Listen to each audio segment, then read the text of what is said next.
ನಮಸ್ಕಾರ. ಹಾಯ್ ಗುಲ್ಬರ್ಗ ಯೂಟ್ಯೂಬ್ಗೆ ಸ್ವಾಗತ. ನಾನು ಸಂಗರಾಜ್ ವಾಲಿಕರ್. ಬಂಧುಗಳೇ, ಈ ಕಾರ್ಯಕ್ರಮಕ್ಕೆ ಉದ್ಘಾಟನೆ ಮೂಲಕ ಚಾಲನೆಯನ್ನು ನೀಡುತ್ತಿದ್ದಾರೆ ಡಾಕ್ಟರ್ ರಮೇಶ್ ನಂದನ್ಕರ್ ಸರ್, ಕುಲ ಸಚಿವರು, ಗುಲ್ಬರ್ಗ ವಿಶ್ವವಿದ್ಯಾಲಯ ಕಲಬುರಗಿ. ಚಪ್ಪಾಳೆ ಮೂಲಕ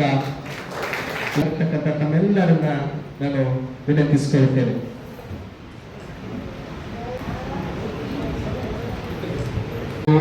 ಆಕಾಶದಾಗಲಕ್ಕೂ ನಿಂತಾನವೇ, ಮಲಗಿದವರ ಕೂರಿಸಿದೆ ನಿಲ್ಲಿಸುವರು ಯಾರೋ, ಮಲಗಿದವರ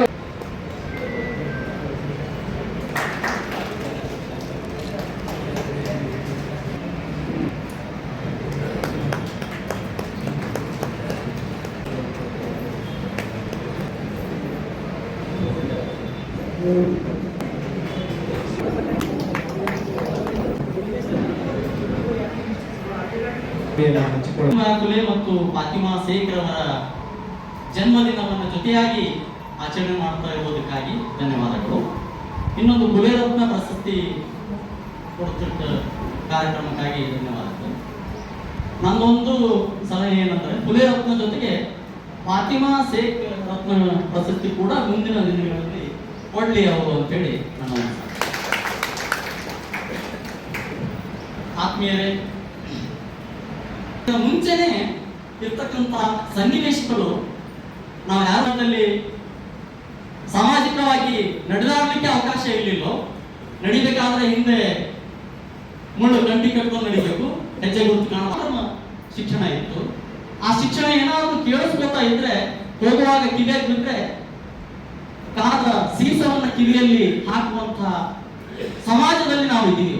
ಅಂತಹ ನಾಗರಿಕತೆಯ ಸಮಾಜದಲ್ಲಿ ಹುಟ್ಟಿ ಬೆಳೆದಂಥ ಆ ಒಂದು ನೋವು, ಅವಮಾನ, ಅಪಮಾನವನ್ನ ಉಂಡು ಬೆಳೆದಂಥ ಜ್ಯೋತಿಬಾ ಫುಲೆಯವರು ನಿಜವಾಗಲೂ ಅವರು ಜ್ಞಾನದ ಜ್ಯೋತಿಯಾಗಿ ಉಳಿಯುತ್ತೆ. ಆ ಹುಟ್ಟಂತ ಸೀರೆ ಮಲಿನ ಆಗ್ತಿತ್ತು. ಆ ಮಲಿನ ಸೀರೆಯನ್ನು ಕಳೆದು ಇನ್ನೊಂದು ಸೀರೆಯನ್ನು ಉಟ್ಕೊಂಡು ಹೋಗು ಮನೆಯಿಂದ ತಮ್ಮ ಕೈ ಚೀಲದಲ್ಲಿ ಇನ್ನೊಂದು ಸೀರೆಯನ್ನು ಹೋಗಿ ಇವರೇನು ಸಗಣಿ ಎಸ್ತಾ ಇದ್ರು, ಮಲಿನ ಆದಂತ ಸೀರೆಯನ್ನು ತೆಗೆದುಬಿಟ್ಟು ಇನ್ನೊಂದು ಸೀರೆ ಉಟ್ಕೊಂಡು ಮಹಿಳೆಯರಿಗೆ ಅವರು ಶಿಕ್ಷಣವನ್ನು ಎಂತಹ ಅಸಾಮಾನ್ಯ ವ್ಯಕ್ತಿತ್ವ ಅವರು. ನಿಜವಾಗ್ಲೂ ಅಲ್ಲಿ ಅವರಿಗೆ ಶಾಲೆಯನ್ನು ಪ್ರಾರಂಭ ಮಾಡಲಿಕ್ಕೆ ಫಾತಿಮಾ ಶೇಖ್ ಅವರು ನೇರವಾಗಿ ಆಗಿನ ಕಾಲಘಟ್ಟದಲ್ಲಿ ವಿಶೇಷವಾಗಿ ಮುಸ್ಲಿಂ ಮಹಿಳೆಯರು ಮನೆಯಿಂದ ಹೊರಗೆ ಬರದೇ ಕಷ್ಟ. ಫಾತಿಮಾ ಶೇಖ್ ಅವರು ಯಾರನ್ನ ಹೊರಗೆ ಹಾಕಿದ್ರು ಸಮಾಜದಿಂದ ಬಹಿಷ್ಕೃತವಾಗಿ ಅಂಥವರನ್ನ ಕರ್ಕೊಂಡು ತಮ್ಮ ಮನೆಯಲ್ಲೇ ಶಾಲೆ ಕಲಿಸಲಿಕ್ಕೆ ವ್ಯವಸ್ಥೆ ಮಾಡಿಕೊಟ್ರಲ್ಲ, ನಿಜವಾಗ್ಲೂ ಫಾತಿಮಾ ಶೇಖ್ ಅವರು ಕೂಡ ತುಂಬಾ ವಿಶಾಲ ಹೃದಯವಂತರು. ಜ್ಯೋತಿಬಾ ಫುಲೆ ಅವರನ್ನ ಇವರ ಸಂದರ್ಭದಲ್ಲಿ ನಾವು ಮಾತಾಡ್ತೀವಿ ಅಂತಂದ್ರೆ ಅವರನ್ನ ಬಿಟ್ಟು ಮಾತಾಡೋದಕ್ಕೆ ಆಗೋದಿಲ್ಲ. ಸಾವಿತ್ರಿಬಾಯಿ ಫುಲೆ ಅವರನ್ನ ನಾವು ಬೇರೆ ಬೇರೆಯಾಗಿ ನೋಡೋದಕ್ಕೆ ಸಾಧ್ಯ ಇಲ್ಲ. ಇದು ನಾವು ಪುರುಷ ಸಮಾಜಕ್ಕೆ ಕೊಡಬೇಕಾದಂತಹ ಬಹುದೊಡ್ಡ ಗೌರವ ಅಂತ ಹೇಳಿ, ಎಷ್ಟೋ ಜನ ಸ್ತ್ರೀವಾದಿಗಳು ಸ್ತ್ರೀವಾದ ಅಂದ ಕೂಡಲೇ ಗಂಡಸರನ್ನ ಬೈಯೋದು, ಏನು ಗಂಡಸರು ಹೆಣ್ಮಕ್ಕಳನ್ನ ಬೈಯೋದು, ಈ ತರದ ವಿಚಾರಗಳು ನಾವು ನೋಡ್ತೀವಿ. ಇಲ್ಲ, ಇದು ಸತ್ಯವಾದಂತಹ ಮಾತು. ಇಂತಹ ಸತ್ಯಗಳನ್ನ ತಿಳಿಸೋದಕ್ಕೇನೆ ಸತ್ಯಶೋಧಕ ಸಮಾಜ ಹುಟ್ಟುಕೊಂಡದ್ದು. ಒಬ್ಬ ಬ್ರಿಟಿಷ್ ಅಧಿಕಾರಿ ಕೋಲನ್ನ ಅಂತ ಹೇಳಿ ಈವಾದಿಗಳ ವೈದಿಕರ ಒಂದು ಪ್ರಾಬಲ್ಯ ಎಷ್ಟು ಮಟ್ಟಿಗೆ ಇತ್ತು, ಅವರು ಹೆಣ್ಣು ಮಕ್ಕಳ ಮೇಲೆ, ತಳವರ್ಗದವರ ಮೇಲೆ ಯಾವ ರೀತಿಯ ದಬ್ಬಾಳಿಕೆಯನ್ನ ಮಾಡ್ತಾ ಇದ್ರು ಅನ್ನುವಂಥದ್ದನ್ನ ಒಂದು ಕಡೆ ಬರೀತಾರೋ.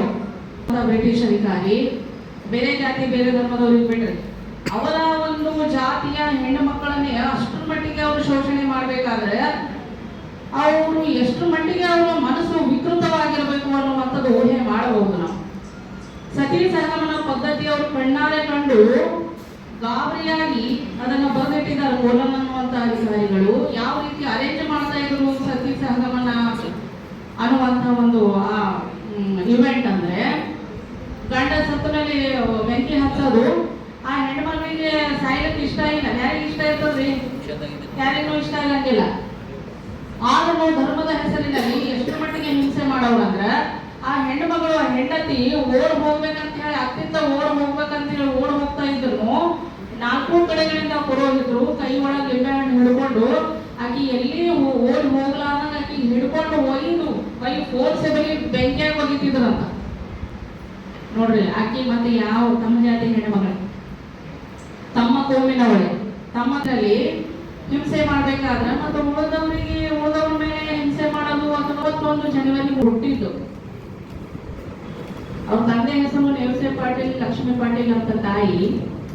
ಅವ್ರು ತೀರ್ಕೊಂಡದ್ದು 1897 ಅಕ್ಟೋಬರ್ 10 ಇದೇ ಆಸುಪಾಸಿನಲ್ಲಿ ಫಾತಿಮಾ ಶೇಖ್ ಮತ್ತು ಅವರು ಸಮಕಾಲೀನ ಇಬ್ರು. ಇಷ್ಟು ಸಂದರ್ಭದಲ್ಲಿ 48ರಿಂದ 1848ಕ್ಕೆ ಮೊದಲಿಗೆ ಅವರು ಹೆಣ್ಣು ಮಕ್ಕಳಿಗಾಗಿ, ತಳವರ್ಗದ ಹೆಣ್ಣು ಮಕ್ಕಳಿಗಾಗಿ ಪುಣೆಯಲ್ಲಿ ಬುಧವಾರವಾಡೆಯಲ್ಲಿ ಮೊದಲಿಗೆ ಶಾಲೆಯನ್ನ ತೆಗಿತಾರೆ. ಆಮೇಲೆ 63, 74 ತನಕ ನಾವು ಎಷ್ಟು ಅದ್ಭುತ ಸಾಧನೆಗಳನ್ನು ಮಾಡಿದ್ರು ಅಂದ್ರೆ ಸುಮಾರು 48ರಿಂದ 52 ತನಕನೂ 18 ಶಾಲೆಗಳನ್ನ ತೆಗೆದ್ರು. ವಯಸ್ಕರ ಶಿಕ್ಷಣವನ್ನ ತೆಗೆದ್ರು. ರಾತ್ರಿ ಕೂಟ ಮಾಡಿ ಆ ಕೆಲಸ ಮಾಡೋದಕ್ಕೆ ಆಗಂಗಿಲ್ಲ. ಅಂಬೇಡ್ಕರ್ ಸಾತ್ವಿಕ ಧೈರ್ಯ ಇರೋದು, ಬಾಬಾ ಸಾಹೇಬರಿಗೆ ಇಷ್ಟು ದೊಡ್ಡ ಕೆಲಸ ಮಾಡಿರ್ತದ್ದು ಸಾತ್ವಿಕ ಧೈರ್ಯ ಅನ್ನುವಂಥದ್ದು ನಾವು ನೆನಪಿನೊಳಗೆ ಇಟ್ಟುಕೊಳ್ಳೋದು. ಮಹಾತ್ಮ ಜ್ಯೋತಿಬಾ ಫುಲೆ ಅವರು ಶಿಕ್ಷಣ ಪಡೆಯೋದಕ್ಕೆ ಮತ್ತು ಇಂಗ್ಲಿಷ್ ಕಲಿಯೋದಕ್ಕೆ ಕಾರಣ ಯಾರಂದ್ರೆ ಅವರ ದೂರದ ಸಂಬಂಧಿ ಸುಗುಣಬಾಯಿ ಅಂತಕ್ಕಂಥ ಒಬ್ಬ ಅಕ್ಷರ ಗೊತ್ತಿಲ್ಲದೆ ಇರ್ತಕ್ಕಂಥ ಒಬ್ಬ ಹೆಣ್ಣು. ಗೊತ್ತಿರ್ಬೋದು, ಜ್ಯೋತಿಬಾ ಫುಲೆ ಅವರ ಹುಟ್ಟಿದ ಸ್ವಲ್ಪ ದಿನಗಳಲ್ಲಿ ಅವರ ತಾಯಿ ತೀರು ಹೋಗ್ತಾರೆ. ಅವರ ತಾಯಿ ತೀರು ಹೋಗಿದ್ದಕ್ಕಾಗಿ ಅವ್ರಿಗೆ ನೋಡ್ಕೊಳ್ಳಿಕ್ಕೆ ಯಾರು ಇದ್ದಕ್ಕೆ ಜ್ಯೋತಿಬಾ ಫುಲೆ ಅವರ ತಂದೆ ಅವರ ದೂರದ ಸಂಬಂಧಿ ಸುಗುಣಾಬಾಯಿ ಹತ್ರ ಬಿಟ್ಟಿರ್ತಾರೆ. ಆ ಸುಗುಣಾಬಾಯಿ ಒಬ್ಬ ಕ್ರಿಶ್ಚಿಯನ್ ಮಿಷನರಿಯ ಒಬ್ಬರ ಮನೆಯಲ್ಲಿ ಅವ್ರು ಏನಂದ್ರೆ ಕೆಲ್ಸಕ್ಕೆ ಇರ್ತಾರೆ. ಅವ್ರ ಮನೆಯಲ್ಲಿ ಇದ್ಕೊಂಡೆ ಅವ್ರು ಆಡ್ತಕ್ಕಂಥ ಇಂಗ್ಲಿಷ್ ಭಾಷೆಯಿಂದ ಪ್ರೇರಿತರಾಗಿ ಅವರು ಕೂಡ ಇಂಗ್ಲಿಷ್ ನಲ್ಲಿ ಮಾತಾಡ್ತಕ್ಕಂಥದನ್ನು ಕಲಿತಾರೆ. ಅಲ್ಲಿ ಸುಮಾರು 8 ನೋಡ್ಕೊಳ್ತಕ್ಕಂಥ ಕೆಲಸದಲ್ಲಿ ಇದ್ದಿರೋದ್ರಿಂದ ಅವ್ರ ಜೊತೆನಲ್ಲೇ ಜ್ಯೋತಿಬಾ ಫುಲೆ ಅವರನ್ನು ಕೂಡ ಏನಂದ್ರೆ ಬೆಳೆಸ್ತಾರೆ. ಆ ಮೂಲಕ ಜ್ಯೋತಿಬಾ ಫುಲೆ ಅವರಿಗೆ ಇಂಗ್ಲಿಷ್ ನ ಪ್ರೇರಣೆಯನ್ನ ಪಡ್ಕೊಂಡು ಸಾಕಷ್ಟು ಇಂಗ್ಲಿಷ್ ಪುಸ್ತಕಗಳನ್ನ ಓದೋ ಮೂಲಕ ಈ ದೇಶದ ಸಾಮಾಜಿಕ ಪರಿವರ್ತನೆಗೆ ನಾಂದಿಯನ್ನು ಹಾಡಿರ್ತಕ್ಕಂಥ ಕೀರ್ತಿ ಮಹಾತ್ಮ ಜ್ಯೋತಿಬಾ ಫುಲೆ ಅವರಿಗೆ ಸಲ್ಲುತ್ತೆ ಬಂಧುಗಳೇ. ಮತ್ತೆ ಒಬ್ಬ ಪುರುಷನ ಯಶಸ್ಸಿಗೆ ಕಾರಣ ಯಾರಂದ್ರೆ ತಾಯಿ ಸುಗುಣಾಬಾಯಿ ಅಂತಕ್ಕಂಥದನ್ನ ನಾವು ಚರಿತ್ರೆಯನ್ನ ಅರಿಬೇಕಾಗಿದೆ ಬಂಧುಗಳೇ. ಸಾಕಷ್ಟು ಯುವಕರನ್ನ ಕುಂದಿರಿಸಿ ಅವ್ರನ್ನ ತಿದ್ದತಕ್ಕಂಥ ಬದಲಾಗಿ ಒಂದು 10 ಜನ ಶಿಕ್ಷಕರ ಬದಲಾದ್ರೆ ಇವತ್ತು RSS ನವರು ಅವರು ಪಬ್ಲಿಕ್ ಮಾತಾಡ್ತಾ ಇಲ್ಲ. ಅವರು ಸರ್ಕಾರಿ ಶಿಕ್ಷಕರನ್ನ ಮತ್ತೆಲ್ಲ ಹೋಗಿ ಶಿಕ್ಷಕರ ಮೂಲಕ ಏನಂದ್ರೆ ಇವತ್ತು ಮಕ್ಕಳಲ್ಲಿ ಈ ಧಾರ್ಮಿಕ ನಂಬಿಕೆಗಳನ್ನ ಬಿತ್ತಕ್ಕಂತ ಕೆಲಸವನ್ನ ಮಾಡ್ತಾ ಇದ್ದಾರೆ. ಸೊ ಅದಕ್ಕೆ ಬಂಧುಗಳೇ ಇವತ್ತು ನಾವು ಶಿಕ್ಷಕರನ್ನ ಪ್ರಶಸ್ತಿ ಕೊಡ್ತಾ ಇದ್ದೀವಿ. ಈ ಸಂಘಟನೆ ಮೀನ್ಸ್ ನಿಮ್ಮ ಜವಾಬ್ದಾರಿಯನ್ನ ನಾವು ಹೆಚ್ಚಿಸ್ತಾ ಇದ್ದೀವಿ. ಜ್ಯೋತಿಬಾ ಫುಲೆ ಇಲ್ಲ, ಸಾವಿತ್ರಿಬಾಯಿ ಫುಲೆ ಇಲ್ಲ, ನಿಮ್ಮ ಸಿಲೆಬಸ್ ನಲ್ಲಿ ಅಂಬೇಡ್ಕರ್ ಕೂಡ ಪೂರ್ತಿಯಾಗಿಲ್ಲ. ಸೊ ನಿಮ್ಮ ಸಿಲೆಬಸ್ ನಲ್ಲಿ ಇಲ್ಲದೆ ಇರತಕ್ಕಂತ ಪಾಠವನ್ನ ನಿಮ್ಮ ಮಕ್ಕಳಿಗೆ ಬೋಧಿಸಬೇಕಾಗಿದೆ. ಸೊ ಅದಕ್ಕಾಗಿ ಅದರ ಅರಿವು ನಾವೆಲ್ಲರೂ ಕೂಡ ಪಡ್ಕೊಳ್ಬೇಕಾಗಿದೆ. ಅದಕ್ಕೆ ಕಾನ್ಸರಂ ಸಾಹೇಬರು ಮಾತಾಡ್ತಾ ಇದ್ರು, ಐ ವಿಲ್ ಎಜುಕೇಟೆಡ್ ಪೀಪಲ್ ಅಂತ. ನಾನು ಶಿಕ್ಷಿತರಿಗೆ ಜಾಗೃತಿ ಮಾಡ್ತೀನಿ ಅಂತ. ಈಗ ನಾವು ಅನ್ಕೋಬಹುದು ನಾವೆಲ್ಲ ಓದಿದ್ವಿ ಮತ್ತೇನಿಲ್ಲ, ನಾವು ಪಡ್ಕೊಳ್ಬೇಕು. ನಮಗೆ ಸಾಮಾಜಿಕ ಜಾಗೃತಿಯ ಅರಿವು ಕಡಿಮೆ ಇದ್ದಿರೋದ್ರಿಂದ ಇಂಥ ವೇದಿಕೆಗಳ ಮೂಲಕ ನಾವು ಇವೆಲ್ಲವನ್ನು ಕೂಡ ತಿಳ್ಕೊಳ್ಬೇಕಾಗಿದೆ ಬಂಧುಗಳೇ. ಸೊ ಅದಕ್ಕಾಗಿ ನಾವು ಟೀಚರ್ಸ್ಗೆ ಯಾಕೆ ಬಹಳಷ್ಟು ರೆಸ್ಪೆಕ್ಟ್ ಮಾಡಬೇಕಾಗಿದೆ, ಅವ್ರನ್ನ ಯಾಕೆ ನಾವು ಸೀರಿಯಸ್ ಆಗಿ ಭಾವಿ ಪ್ರಜೆಗಳನ್ನ ನಿರ್ಮಾಣ ಮಾಡ್ತಕ್ಕಂಥದ್ದು ನೀವು. ಈ ದೇಶದ ಭವಿಷ್ಯತ್ತಿನ ರಾಜಕಾರಣಿಯನ್ನ ನಿರ್ಮಾಣ ಮಾಡೋರು ನೀವಿದ್ದು, ಈ ದೇಶದ ಭವಿಷ್ಯತ್ತಿನ ಇಂಜಿನಿಯರ್ನ ನಿರ್ಮಾಣ ಮಾಡೋರು ನೀವಿದ್ದು, ಈ ದೇಶದ ಭವಿಷ್ಯತ್ತಿನ ಡಾಕ್ಟರ್ಗಳನ್ನ ನಿರ್ಮಾಣ ಮಾಡೋರು ನೀವಿದ್ದು. ಸೊ ಅದಕ್ಕಾಗಿ ಎಂತಹ ಸಮಾಜವನ್ನ ನೀವು ಬಯಸ್ತಾ ಇದ್ದಿಲ್ಲ ಅಂತಹ ಸಾಮಾಜಿಕ ಪ್ರಜೆಗಳನ್ನ ರೂಪಿಸ್ತಕ್ಕಂತಹ ಕಲೆಗಾರರು ನೀವಿದೆ. ಸೊ ಅದಕ್ಕಾಗಿ ಆ ಜವಾಬ್ದಾರಿ ನಿಮ್ಮನ್ನ ಎಚ್ಚರಿಸುವುದರ ಜೊತೆಗೆ ಇವತ್ತಿನ ಈ ಪ್ರಶಸ್ತಿಯನ್ನ ನೀಡ್ತಾ ಇದೀವಿ. ಬಂದ್ರೆ ತಮ್ಮ 3ನೇ ಗುರು ಅಂತ ಹೇಳಿ ತಿಳ್ಕೊಂಡಿದ್ದಾರೆ. ಸಾಕಷ್ಟು ಜನ ಜ್ಯೋತಿಬಾ ಫುಲೆ ನಮಗೇನ್ ಸಂಬಂಧ್ರಿ ಅಂತ ಮಾತಾಡ್ತಾರೆ. ಜಾತಿವಾದಿ ಮನಸ್ಥಿತಿ ಇರೋರು ಶೆಡ್ಯೂಲ್ ಕಾಸ್ಟ್ ನವರೇ ಸ್ವತಃ ಬಾಬಾ ಸಾಹೇಬ್ರೆ ಅವ್ರನ್ನ ತಮ್ಮ 3ನೇ ಗುರು ಅಂತ ಹೇಳಿ ತಿಳ್ಕೊಂಡಿದ್ದಾರೆ. ಸೊ ಅಂತವ್ರನ್ನ ನಾವು ಎಷ್ಟು ಗೌರವಿಸ್ತೀವಿ.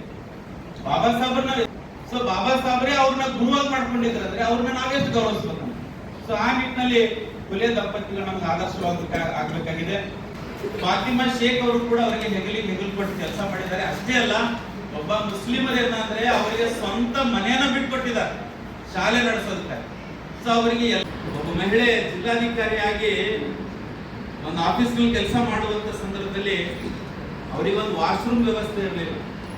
ಸಿಕ್ಕಾಪಟ್ಟೆ ತೊಂದರೆ ಅನುಭವಿಸ್ಬೇಕಾಯ್ತಾ ಹೆಣ್ಣು ಮಕ್ಕಳ ಅಧಿಕಾರಿ ಆಗಿ. ಇವತ್ತು ಹೆಣ್ಣು ಮಕ್ಕಳು ಕೆಲಸ ಮಾಡ್ತಕ್ಕಂಥ ಸ್ಥಳದಲ್ಲಿ ಎಂತದೇ ದೊಡ್ಡ ಹುದ್ದೆನಲ್ಲಿದ್ದರೂ ಕೂಡ ಅವಳಿಗೆ ಸುರಕ್ಷತೆ ಇಲ್ಲ. ಹಾಗಾದ್ರೆ ಕಳೆದ 75 ವರ್ಷಗಳಲ್ಲಿ ಸಂವಿಧಾನದ ಆಶಯದ ಭಾರತ ನಿರ್ಮಾಣವಾಗಿದೆ. ನಾಗರಿಕ ರಕ್ಷಣೆ ಇಲ್ಲ, ಮಹಿಳೆಯರ ಮೇಲೆ ದೌರ್ಜನ್ಯ ನಡೀತಾ ಇದೆ ಬಂಧುಗಳೇ. ಸಾವಿರಾರು ವರ್ಷಗಳಿಂದ ನಾವು ಇತಿಹಾಸದಲ್ಲಿ ಓದ್ತಾನೆ ಬರ್ತಾ ಇದೀವಿ. ಬಾಬಾ ಸಾಹೇಬ್ ಅಂಬೇಡ್ಕರ್ ಅವರು ಕೊಟ್ಟಿರ್ತಕ್ಕಂಥ ಸಂವಿಧಾನದಿಂದ ಮಹಿಳೆ ವಿಮೋಚನೆ ಸಿಕ್ತು ಅಂತ ಹೇಳ್ತಾ ಇದೀವಿ. ಆದ್ರೆ ದಿನ 1 ಗಂಟೆಗೆ 3 ಜನ ಹೆಣ್ಮಕ್ಳ ಮೇಲೆ ರೇಪ್ ಆಗ್ತಾ ಇದೆ. ಎಂತದೇ ದೊಡ್ಡ ವ್ಯಕ್ತಿಗಳ ಸಮಾಜವಾದ ಹೇಳೋರ್ನು ಕೂಡ ವರದಕ್ಷಿಣೆ ಇಲ್ಲದೆ ಮದುವೆಗಳಾಗ್ತಾ ಇಲ್ಲ. ಹಾಗಾದ್ರೆ ಯಾವ ಸಮಾನತೆಯನ್ನ, ಯಾವ ನಮ್ಮ ತಿನ್ನೋದಕ್ಕೆ ಪ್ರೋಟೀನ್ ಆಹಾರ ಇಲ್ಲ ಅಂತ ಸತ್ತೋಗ್ತಾ ಇದೆ ನಮ್ಮ ದೇಶದಲ್ಲಿ. ಹಸಿವು ನಿಂತಕ್ಕಂಥ ಭಾರತ ಇದೆನಾ ಅನ್ನೋ ಪ್ರಶ್ನೆ ನಮ್ಗೆ ಎಲ್ಲೂ ಕೂಡ ಹೇಳ್ತೀವಿ. ಅದಕ್ಕೆ ಹಿಂದೂ ಕೋಡ್ದಿಲ್ಲ ಅಂತ ಕೂಡ ಹೇಳ್ತೀವಿ. ಅಲ್ಲಿ OBCಗಳಿಗೆ ಮತ್ತು ಮಹಿಳೆಯರಿಗೆ ಏನಂದ್ರೆ ರಾಜಕೀಯ ಪ್ರಾತಿನಿಧ್ಯದ ಕೂಡ ಬೇಡಿಕೆ. ಇವತ್ತಿಗೂ ಕೂಡ ಏನಂದ್ರೆ ಪೊಲಿಟಿಕಲ್ ರಿಸರ್ವೇಶನ್ ಸಿಗ್ತಾ ಇಲ್ಲ ಹೆಣ್ಣು ಮಕ್ಕಳಿಗೆ. ನೋಡಿ, ಎಲ್ಲಿ ತನಕ ಮಹಿಳೆಯರಿಗೆ ರೆಪ್ರೆಸೆಂಟೇಷನ್ ಸಿಗಲ್ಲೋ ಅಲ್ಲಿ ತನಕ ಮಹಿಳೆಯರಿಗೆ ಸಮಾನತೆ ಬರೋದಕ್ಕೆ ಸಾಧ್ಯನೇ ಇಲ್ಲ. ಈ ದೇಶದ ಬುದ್ಧಿವಂತರು ಏನಂದ್ರೆ ಈ ನಿಟ್ಟಿನಲ್ಲಿ ಏನಂದ್ರೆ ನಾವು ಮಾತಾಡಬೇಕಾಗಿದೆ. ಎಲ್ಲ ಪೊಲಿಟಿಕಲ್ ಅಲ್ಲಿ ಬಹಳ ಇಂಪಾರ್ಟೆಂಟ್, ಬಹಳ ನೀಡಿದೆ. ನಾವು ಮಹಿಳೆಯರಿಗೆ 33% ರಿಸರ್ವೇಶನ್ ವಿರೋಧಿಗಳು ನಾವೆಲ್ಲ. ನಾವು 50% ರಿಸರ್ವೇಶನ್ ಕೊಡ್ಬೇಕು ಮಹಿಳೆಯರಿಗೆ ಅಂತ ಎಲ್ಲ ಕ್ಷೇತ್ರದಲ್ಲೂ ಕೂಡ.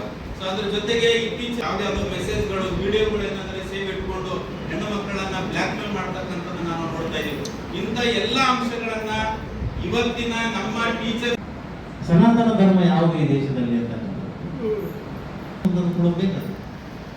ನಾವು ಈ ದೇಶದಲ್ಲಿ ಪ್ರಥಮವಾಗಿ ಹುಟ್ಟಿರ್ತಕ್ಕಂಥದ್ದೇ ಬೌದ್ಧ ಧರ್ಮ ಅಂತ ನಾವೆಲ್ಲರೂ ಒಪ್ಕೊಂಡಿದ್ದೀವಿ.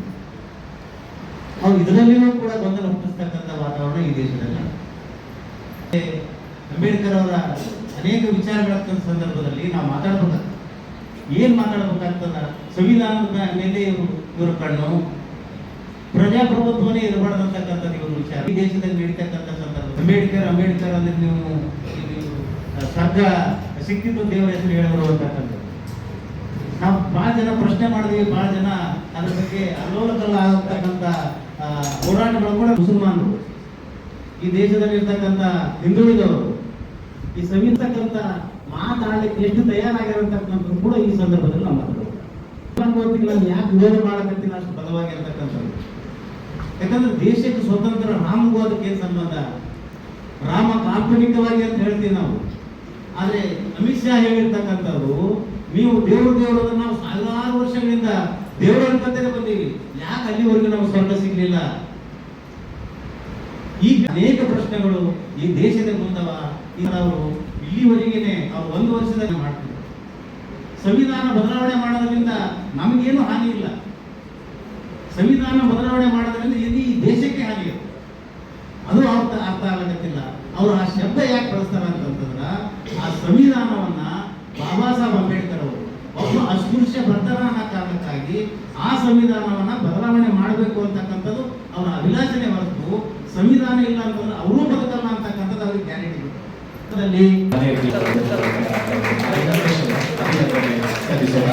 ಧನ್ಯವಾದಗಳು.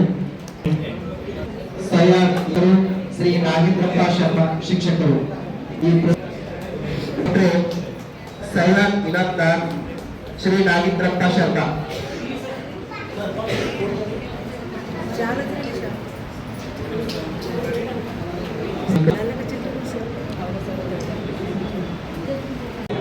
ಶ್ರೀ ಖುರ್ಷದ್ ಅಲಿ ಶಿಕ್ಷಕರು. ಶ್ರೀ ಶರಣಬಸಪ್ಪ ನಾಟೇಕರ್ ಶಿಕ್ಷಕರು. ಶ್ರೀ ಶಿವಲಿಂಗಪ್ಪ ಮಾಸ್ಟರ್ ಶಿಕ್ಷಕರು. ಮಧುಮತಿ ಎಚ್, ಶ್ರೀಮತಿ ರಿಜ್ವಾನ ಪರ್ವೀನ್ ಎಲ್ಲರಿಗೂ ಹಿರಿಯರ ಪ್ರಶಸ್ತಿಯನ್ನು ಪ್ರದಾನ ಮಾಡ್ತಾರೆ. ಹಾಗಾಗಿ ಶಿಕ್ಷಕರು ಶ್ರೀಮತಿ ಪವಿತ್ರ ಸಂಗರಾಜು ಶಿಕ್ಷಕರು. ನಂತರ ಈ ವೇದಿಕೆಯ ಮುಖ್ಯದ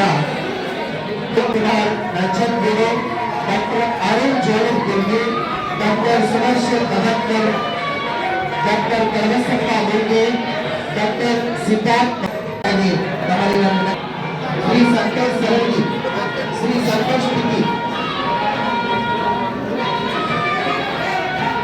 ಈ ಸಭಾ ಸನ್ಮಾನಿತರು ಪ್ರಶಸ್ತಿ ಕೊಡಬೇಕು ಎಲ್ಲ ಪ್ರಶಸ್ತಿ ಪುರಸ್ಕೃತರು ಸಭಾಂಗಣದಲ್ಲಿ ಮಾತುಗಳಿಗೆ ದಯವಿಟ್ಟು ತಾವು ಆಲಿಸಬೇಕು. ಈಗ ಈ ವಿಶೇಷ ಸನ್ಮಾನಿತರಲ್ಲಿ ದಯವಿಟ್ಟು ವೇದಿಕೆಗೆ ಆಗಮಿಸಿ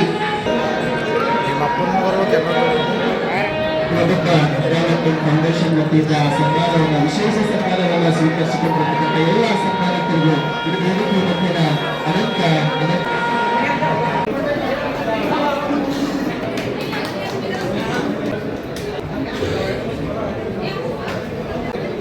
ಕೇಳ್ಕೊತಾ ಇದ್ದೇನೆ. ನಾಗಪ್ಪ ಬಸವಣ್ಣ